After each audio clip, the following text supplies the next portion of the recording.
guys, Kristine Mirelle here, and today we're going to be talking about the 5 things that you must have for your electronic press kit, aka EPK. If you're a singer, musician, rapper, or a band, let's go.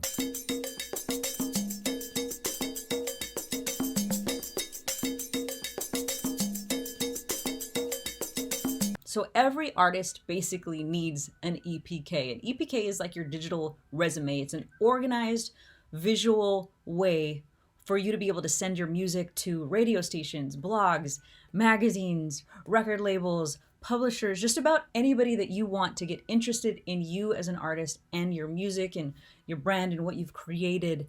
You'll need one of these because you need it to look professional. It's just like if you showed up to an interview and didn't have a resume and was like, but I'm really good at what I do and you should just believe me. That's maybe could work, but it's not the smartest way to go. So it's very standard for everyone to have an EPK. And these are the 5 things that you should include in your EPK. Let's go. Number 1, you're going to want a short bio. And what I mean by short is don't make it so freaking long. If this was for your fans, it'd be a lot different, right? Fans are going to want to know where you were born, what kind of food you like to eat, if you go, what you do on the weekends, they want to know all your like daily personal information.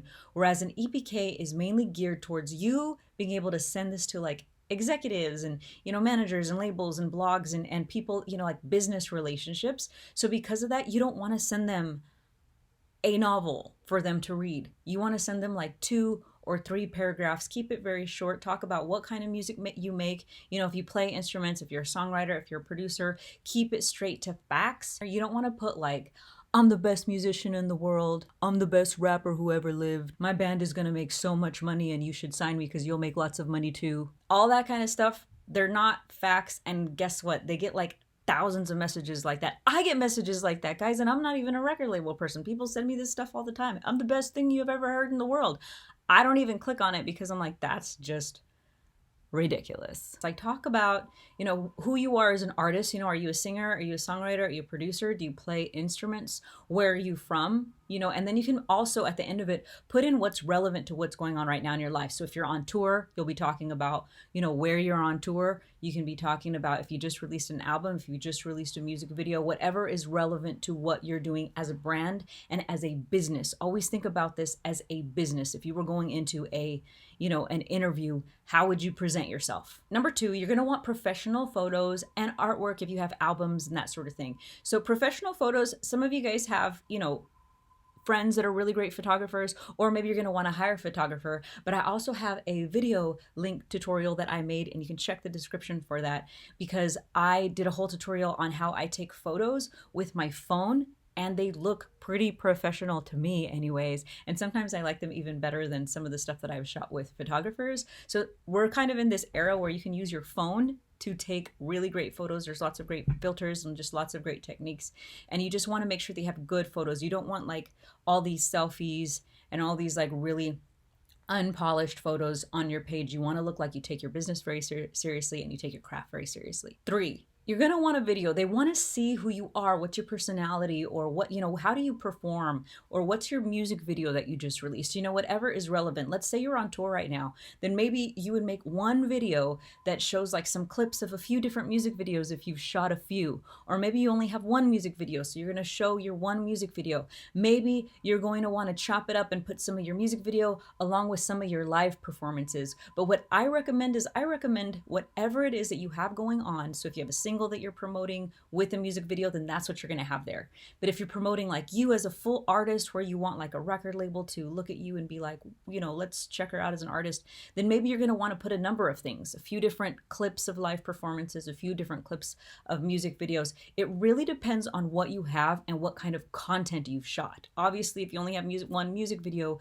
then that's all that you have. But I would recommend at least having a live performance as well. If you're good at performing live, have stuff that shows all the different facets of who you are as an artist. Number 4, you're going to want to include tracks. You're going to want to include songs. So, if you have 3 really great songs, I don't recommend putting an entire album. I recommend, if you're sending this to like a publishing company, for example, or you're sending this to a manager or something, you want to put your 3 best tracks on there, so that they don't, what if they hear like the least favorite track that you have, and they're not going to listen to your whole album, guys, because if I was a manager and I was getting like hundreds of submissions all day, I don't have time to listen to someone's whole album. Instead, I'm going to want to hear 1, 2, maybe 3 of their best songs. So make sure that you put your best songs on your EPK. And 5, you're going to want to include your social media links. And guys, make sure that your social media links reflect you as an artist, right? You don't want to go to your Instagram and it's just like what you had for breakfast, where you're working out, you and your boyfriend or girlfriend. Like, you don't want all that. You want, obviously, you can have some personal stuff about you, but make sure that it shows that you're an artist. Have those clips of you performing, even if it's just at home, clips of your music video, clips of, whatever it is, or maybe even just a photo of your album with the song playing in the background, or a lyrical video. Like, have lots of content in there that shows that you're committed and focused as an artist, and just put those social media links. If you have Facebook, Instagram, Twitter, whatever it is where they could find you, your official website, because if they want to find more information about you, they want to be able to easily click on it. You're also going to want to include your contact information, your email, your phone number, so that they can get a hold of you if they're interested. And last, just as a little sprinkles on the cake, if you have any press or anything where like the radio stations have shouted you out, or maybe even fans have sent you something on Instagram that have said, wow, I really love your album, maybe a local newspaper or local blog, or just somebody has published something about you, you can include those clips as well, like whether it's screenshots or whether it's like videos of fans saying how amazing that they think you are, that you've like put in like a montage or whatever it is. But if you have some really great press and media, you can absolutely include that. All right, so I'm actually going to dive in and show you guys a few places where you can set up an EPK and what it'll look like visually so that you can get an idea. So now that I explained it all, let's actually look at what it'll visually look like once you have an EPK. All right, so there's a few places that you can host your EPK. I mean, there's a lot of places, to be honest. There's Bandzoogle, there's Wix. Those are all great places. I'm going to show you guys 2 that I like, and I'll explain to you why I like these. One is Reverb Nation. The reason why I like this is not only do you get a great site, just like you would on Bandzoogle or Wix or that sort of thing, but what's great about this is if you sign up, for their free version of their membership, then you get your EPK. But if you're willing to pay, and I don't remember how much it is, but it's not that much, it's like $10 a month or something like that, then you also get the opportunity to submit your EPK to different opportunities like magazines, festivals, record labels, that sort of thing. And there's always a lot of opportunities. So I'll show you guys how this works. So once you join as an artist, you'll just click here and you'll be able to sign up for a free account. And I was just going to show you some. I was kind of just breezing through some of these, and you'll see that this is what the basic outline looks like. And you can usually put a photo back here. You can here's a their main photo here, and then as you can see, look, here's their songs, just like I told you. Now they have a bunch of songs on here, depending on what you're doing. If they're using this just to promote their album, then they would put their whole album on here. But let's say they're just promoting a single, then you might just put your single. If you're trying to send this to publishing companies, you would put probably 3 songs. It just depends on who you're sending this to. So you have to remember, you might even set up multiple EPKs if you're submitting to different people, right? Because if you're submitting to a record label, that's going to look different than if you have an EPK that maybe you're actually sending out to your fans, right? So you're just going to always keep in mind, who am I sending this out to? Am I sending these links to managers and publishers? Or am I sending these out to fans and that sort of thing? Because it's going to look a little bit different. So here is where they put like their past performances. As you can see, usually here, that's where their bio is. Oh, there it is right there. So there's their bio. People can become a fan. It'll show, your fans and all that sort of thing. And then this is where they have their photos. So it just looks really professional, right? Instead of like you attaching it on an email. And I've told everybody over and over and over again, if you watch any of my other tutorials, never attach stuff to an email, because if you're sending this to anybody in the industry, they're going to see the attachments, and let's say they're getting 50 emails a day, they don't want to have to download everything on there, and it just looks really unprofessional, because that's not the professional way to do this. So for them, they have a video. I don't know if this is a music video or what this is, but I'm just using this as a really quick example. So there's their featured video, and then there it shows their status, their Facebook, Twitter. So it's pretty cool how this works. I found another girl, so she has a picture back here of her, and then her professional photos, and she has a few featured songs here, all her past shows. There's her bio, her autobiography, and there's her photo. So it just looks really clean Again, this is Reverb Nation.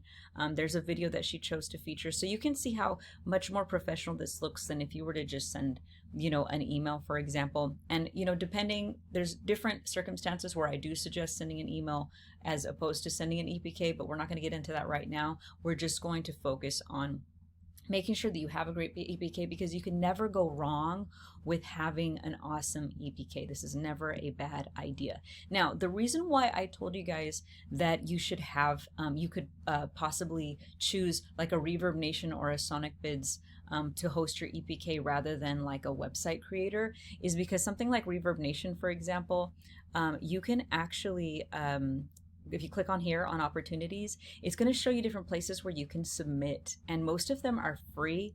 You're going to see right here, some of them do require like a fee, but as you can see, look, sign a record deal with influential dance label. So Axtone Records is looking for dance artists, so you'd be able to submit now right there. And so here, same thing, you could submit to this New Jersey Lottery Festival, in July. Here's another one, get airtime on this show, Frosty, Heidi, and Frank show. So as you can see, look, most of these are free. So look, get radio play, get signed, management deals. So there's all these opportunities on here for you to also connect with people just because you're signed up with Reverb Nation, which is awesome. Now, another website that I've used that does the exact same thing is Sonic Bids. And you can do that here with Sonic Bids. I like their platform too, or actually I already have it open right here. You can see the same thing right here. Let me see where it's at. Find gigs, there you go. So you click on find gigs and they have different opportunities there for you once you're signed up as well. So you can see that these are different opportunities for you to perform. So look, there's art festivals, there's all this stuff in Toronto, Arizona, there's stuff all over the place. So you're even going to see like American Idol and The Voice opportunities where you don't have to stand in line. You're going to see a lot of stuff like that. So I would recommend one of these sites and just test it out and see, how great you do. Because when I did Reverb Nation and I've done Sonic Bids, I've gotten a lot of different interviews. I've gotten a lot of different opportunities that I wouldn't even have known about had I not had a profile. So that's what's great about, Sonic Bids. You can also do like Bandzoogle and Wix, they have different opportunities for EPKs, and they keep it very clean, so as you can see, they have a clean, and I actually have my website hosted with Bandzoogle. But if you're looking for opportunities for you to submit to like media and stuff like that, then I recommend absolutely going through someone like Reverb Nation or Sonic Bids. All right, so now that you have an EPK, now you have exactly what you need for you to be able to accomplish your goals, right? If you're trying to connect with different music industry execs, and that goes for if you're trying to contact record label A&Rs, if you're trying to, connect with a lawyer, if you're trying to connect, with a music blog where you want to get published, whatever you're wanting to do, this is a really great, again, it's like your resume. And if you're wanting to do business, this is the way for you to have something that looks professional, that has a really organized way of displaying all of your material. So what I do recommend is if you're looking for places to submit your material and you don't, you're not sure where to start, there's the free way. You can go to Google. Guys, there's a lot of information on Google, right? If you're looking for independent music blogs, you can just type in independent music blogs. If you're looking for entertainment lawyers, you can Google entertainment lawyers in such and such state. You can, look up independent music managers. You can Google independent record labels that take submissions from independent artists. All these things you can absolutely Google. It's going to take a lot of time, but you can do it and you can send them your EPK. Now, I released something where I actually did all the work for you guys. I actually put together thousands and thousands of record label A&Rs. If you know anything about record label A&Rs, they're the ones who are actually, their job is to specifically go out and find new talent, get them signed to the record labels that they represent. That's their job, to find new talent. So let's say you're an artist and you're wanting to get a record deal, then I put together a list of record label A&Rs, their contacts, their emails, their social media accounts, music lawyers. Music lawyers also shop albums. They go out and get record deals for artists, and they also protect your rights and your copyrights and make sure nobody's stealing your music. And then direct contacts to independent record labels and major record labels, as well as publishing companies, Publishing companies are the ones who can get your music placed on movies and films, and those pay a lot of money, guys. So if you're not wanting to have to Google and do all the work and do all the searching, I did a list already. You can check it out down in the description below if you'd like to get that. I have like, I think it's something like 2,000 of these music industry contacts where you, now that you have your EPK, make sure it looks great before you submit, and then you're going to be able to submit directly to them. So regardless of whatever your goals are, if your goal is to get a lawyer, a publisher, record deal, you're wanting to contact a record label, A&Rs, these are the people that you need to get in front of for them to consider you. So you can get that list down below. All right, guys, I'm Kristine Mirelle. That was how to make an EPK. If you have any comments or any questions, or if you'd like me to make any other videos, make sure to comment on the comment box below. Make sure to hit like and make sure to subscribe, because I'm always posting awesome videos to help independent artists navigate through the music industry.